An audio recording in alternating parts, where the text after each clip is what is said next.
Ok, donc dans cette partie-là, on va continuer d'analyser un petit peu et de suivre son trade.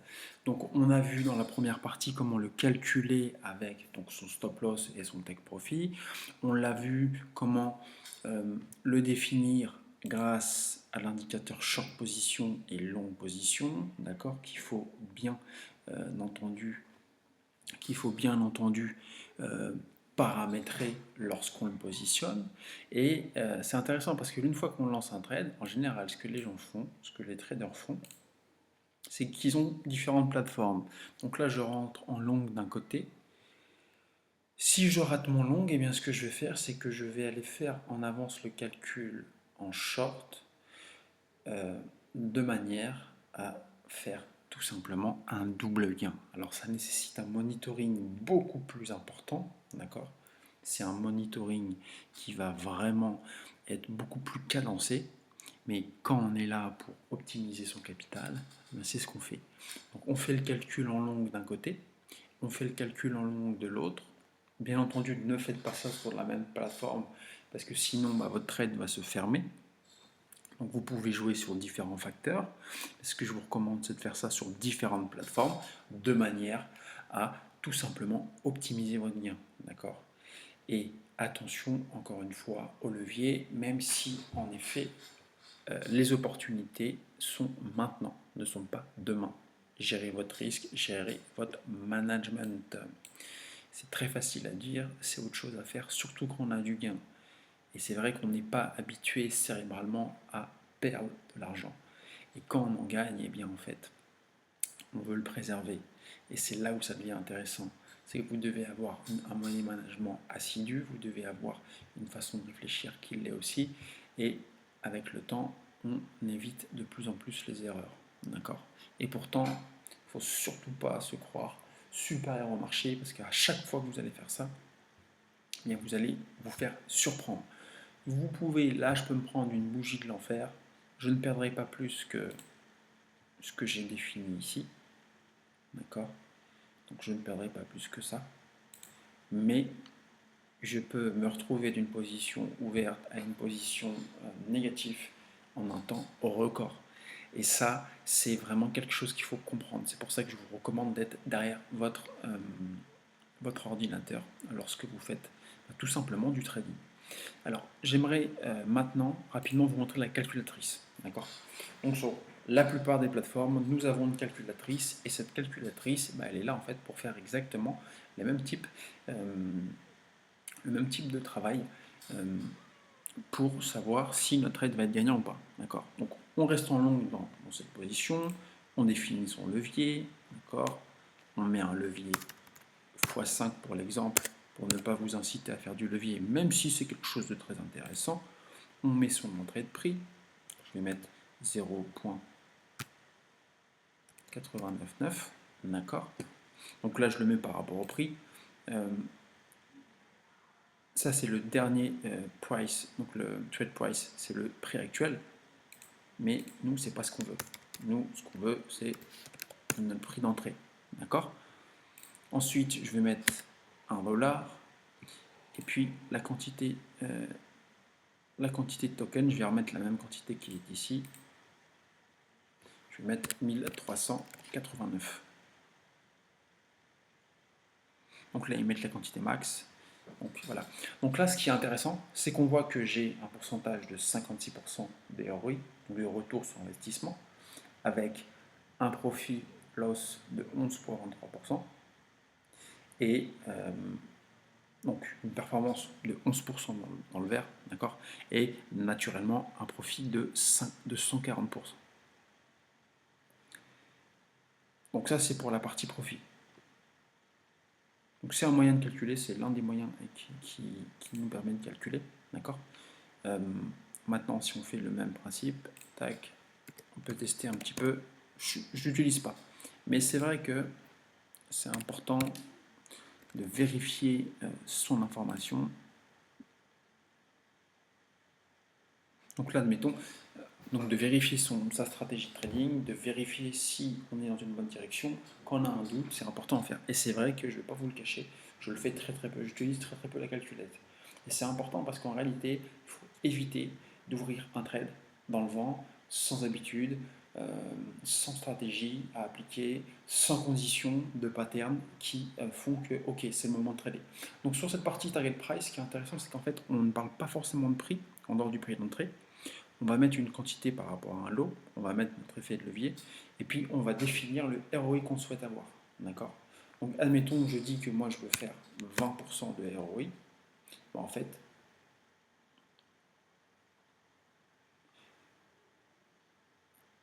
un profit de 20%, ça fait donc une performance de 2%, soit 24 dollars. Honnêtement, je ne comprends pas ce qu'il me raconte, mais c'est un moyen de définir. Ah oui, d'accord, j'ai compris.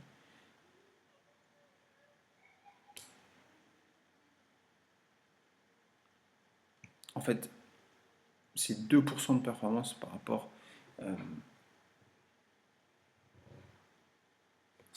par rapport tout simplement à notre prix d'entrée. Je l'utilise très très peu. Très très peu. Très très peu parce que c'est pas comme ça que je fonctionne. Je fonctionne plus avec le long ratio. D'accord. Et ce qui est intéressant, c'est de savoir quand se liquider. Et ça, pour les leviers, c'est une bonne chose. Parce que, naturellement, on va remettre le même exemple 0,899.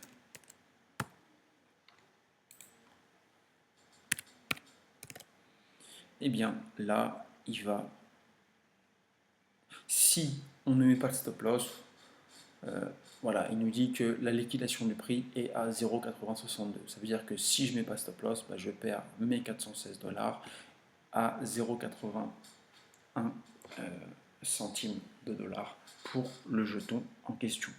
Bon, tout ça, en fait, je ne l'utilise pas forcément quand je rentre sur un trade parce que moi, je fais ce calcul euh, sur la première partie de cette vidéo où je vous explique comment je calcule mon stop loss et comment je calcule mon take profit, tout simplement.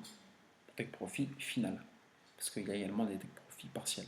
Donc voilà un petit peu la troisième façon pour calculer son trade. Et puis, une fois qu'on a calculé son trade et qu'on est rentré, comme là, vous voyez, on a des oscillations de quand même 10 dollars depuis les différentes vidéos. Et c'est très intéressant parce que là, ce qui opère dans ça, c'est le suivi de son trade. Moi, en ce moment, je suis assez fort sur du scalping. Maintenant, le problème du scalping, c'est que, eh bien, on est sur des courtes périodes de temps. Alors moi, vous voyez, le problème, c'est que je suis sur des courtes périodes de temps avec des leviers qui sont x3, ce qui est déjà intéressant.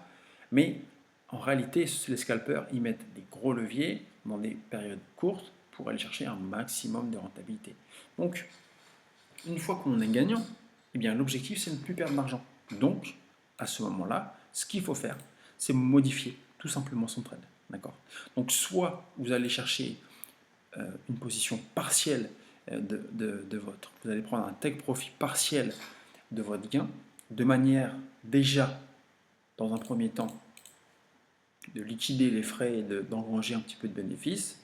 Et à partir de là, ce que vous allez faire, c'est que donc rehausser vous allez rehausser votre stop loss pour ne plus avoir de pertes en dehors des frais.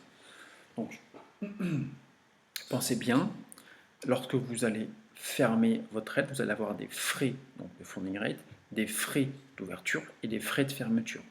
Et plus le levier est important, plus eh bien, vous avez des frais qui sont opérés dans cette partie-là. Donc, quand vous mettez votre partielle position, il faut quand même avoir fait un minimum de performance. Et n'oubliez pas que pour dépasser un ETF, vous êtes entre 10 à 14%. Donc à partir de 10 à 14%, vous dépassez la bourse, les performances annuelles de la bourse. D'accord. Donc, même si on veut aller chercher des millions et des milliards de dollars, restez cohérent et rappelez-vous qu'à partir de 10% de performance, vous êtes déjà en train de surperformer la bourse et bien entendu le marché traditionnel de manière à revenir sur Terre. Voilà pour cette vidéo. Je vais en profiter pour vous parler de différents indicateurs. D'accord. Moi, j'aime travailler avec des indicateurs identiques en général. J'utilise beaucoup la price action, c'est-à-dire qu'est-ce que le marché me dit sur un plan graphique, c'est très facile d'identifier si on est sur une phase d'accumulation, sur une phase d'expansion ou sur une phase de correction. D'accord? Et parmi ces trois-là, on a cette fameuse phase de range où en fait on est en train de corriger les surplus de marché. D'accord? On a quatre phases. Accumulation, extension, correction, accumulation, ainsi de suite, ainsi de suite. Le RSI, il est là pour définir justement ce genre de pattern. D'accord? À partir du moment où le RSI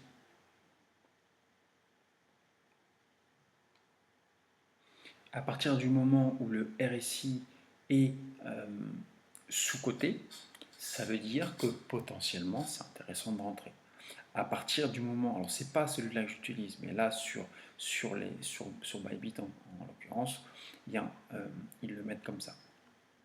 Mais normalement, vous avez trois zones avec une partie sous-cotée, la médiane et la partie surcotée. D'accord? Donc à partir du moment où vous êtes dans les périodes basses, ça peut être intéressant potentiellement de rentrer en short. Ce qui est intéressant avec le RSI, c'est qu'il va nous permettre de définir si on a ce qu'on appelle donc des divergences, que ce soit des divergences haussières ou des divergences baissières. D'accord? Donc l'objectif de ce travail, c'est de définir si le RSI correspond tout simplement à notre charte. Et si d'un côté,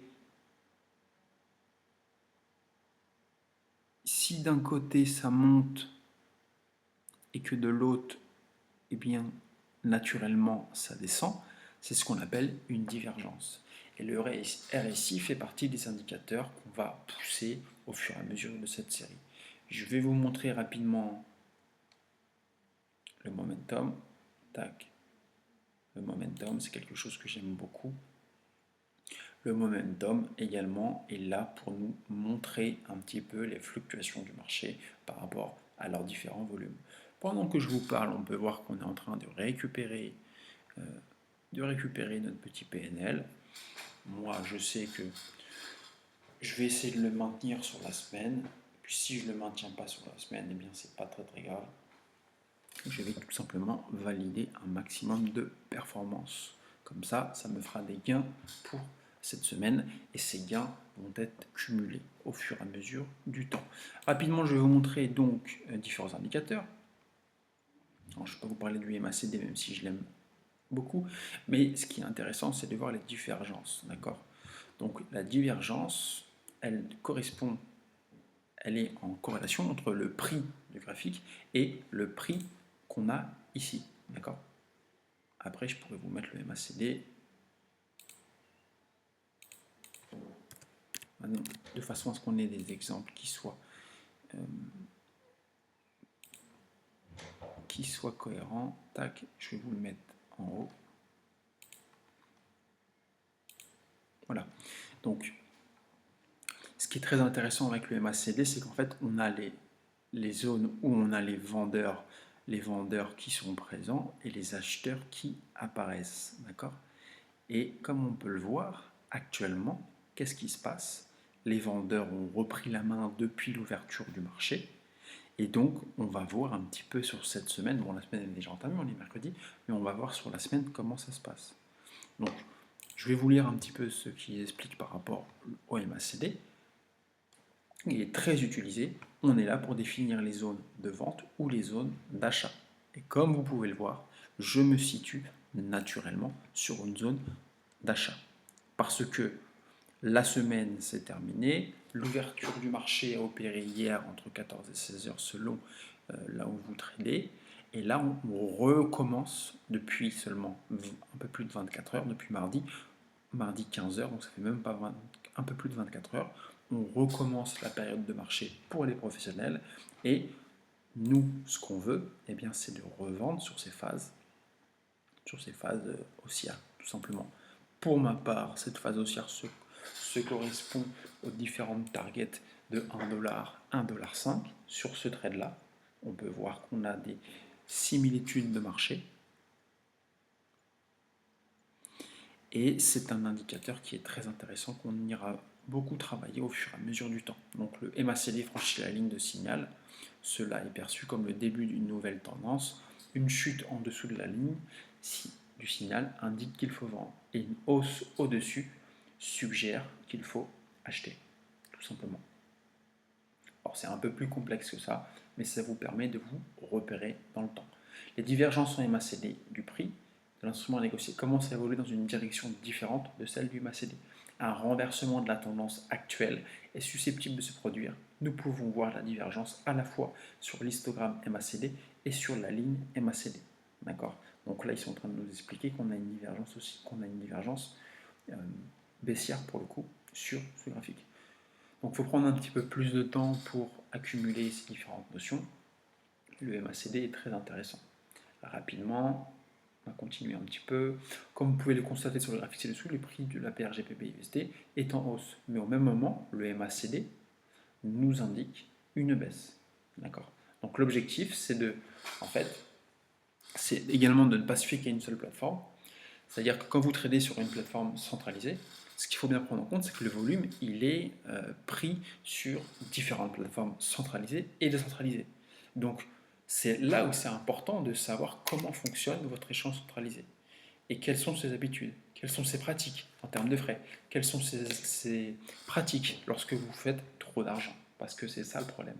C'est que au bout d'un moment, le particulier devient de plus en plus performant et lorsqu'il arrive à générer une performance, eh bien, il est là, comme nous, pour retirer un maximum de liquidité à ces échanges. Voilà. On a l'indicateur RSI qui est juste là.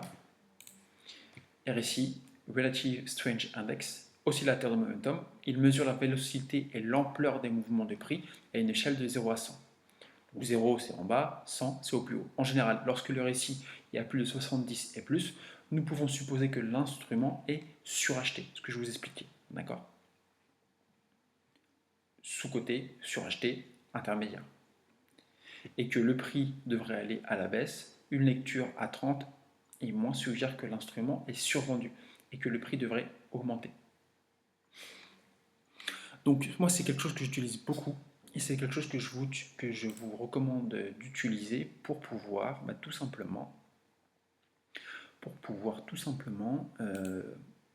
suivre votre trade et aller encore une fois chercher un maximum de performance. Donc sur le trade en vue 4 heures, on va essayer d'analyser. On peut voir qu'on a été en effet assez suracheté dans cette phase-là. Qu'est-ce qui s'est passé? Correction du marché jusque-là. Depuis, donc là on est en période de 4 heures, mais c'est plus ou moins le résultat d'une semaine, ce que je trade, d'accord? Donc là, c'est normal qu'on ne voie rien parce que c'est vraiment